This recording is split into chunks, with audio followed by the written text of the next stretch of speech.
നമ്മുടെ gym വ്ളോഗിൻ്റെ execution trial ഇന്ന് പോലെ സ്റ്റാർട്ട് ചെയ്യും. നിങ്ങളുടെ സപ്പോർട്ട് പ്രതീക്ഷിക്കുന്നു. ഇന്ന് വൈകുന്നേരത്തോടുകൂടി വീഡിയോ അപ്ലോഡ് ആവും. പക്ഷേ ഇപ്പോൾ പറയാൻ വന്ന വേറൊരു കാര്യമാണ്, കേരള ബ്ലാസ്റ്റേഴ്സിൻ്റെ സൂപ്പർ താരമായിട്ടുള്ള ഫാലോ ഇന്ത്യയെ പ്രീ മാച്ച് പ്രസ് കോൺഫറൻസിൽ പ്രശംസിക്കുന്ന കാര്യത്തിൽ ബ്ലാസ്റ്റേഴ്സിൻ്റെ നിലവിലെ പരിശീലകനായിട്ടുള്ള ആഷ്ലി വെസ്റ്റ്വുഡ് യാതൊരു വിധത്തിലുള്ള മടിയും കാണിക്കുന്നില്ല.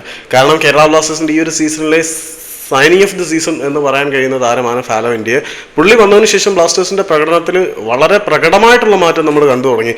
പ്രതിരോധത്തിലും മുന്നേറ്റ നിരയിലും എല്ലാം എന്താണ് പറയുന്നത്, കളിക്കളത്തിൽ 90 മിനിറ്റും പിച്ചിൻ്റെ ഓരോ കോണിലും തൻ്റെ വിയർപ്പ് തുള്ളി പറ്റിക്കുന്ന താരമാണ് ഫാലോ ഇന്ത്യയെ. കേരള ബ്ലാസ്റ്റേഴ്സ് കഴിഞ്ഞ സീസണിൽ നേടിയ കഴിഞ്ഞ 2 മത്സരങ്ങളിൽ നേടിയ ഗോളുകളിൽ അയാളുടെ പങ്ക് വളരെ വലുതായിരുന്നു. അപ്പം ഫാലോ ഇന്ത്യ എന്ന് പറയുന്ന താരം ഗോൾ തടുക്കുകയും അടിക്കുകയും ചെയ്യുന്ന താരത്തിന് കേവലം 24 വയസ്സ് മാത്രമേ പ്രായമുള്ളൂ.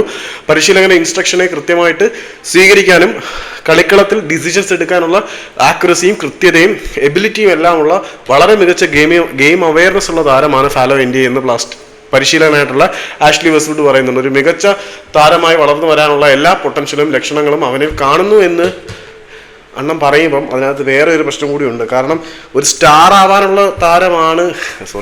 ഒരു സ്റ്റാർ മെറ്റീരിയലാണ് ഫാലോ ഇന്ത്യ എന്ന് ആഷ്ലി വെസ്റ്റ്വുഡ് പറയുന്നുണ്ടെങ്കിലും ഈ സ്റ്റാർ മെറ്റീരിയലുകളെല്ലാം അടുത്ത സീസണുകളിൽ വേറെ ആളുകൾ കുത്തിക്കൊണ്ട് പോകുന്ന ഒരു പതിവ് നമുക്കുള്ളത് കൊണ്ട് ഇത് സന്തോഷിക്കേണ്ടതിനോടൊപ്പം തന്നെ ആശങ്കപ്പെടേണ്ട ഒരു സ്റ്റേറ്റ്മെന്റ് കൂടിയാണ്.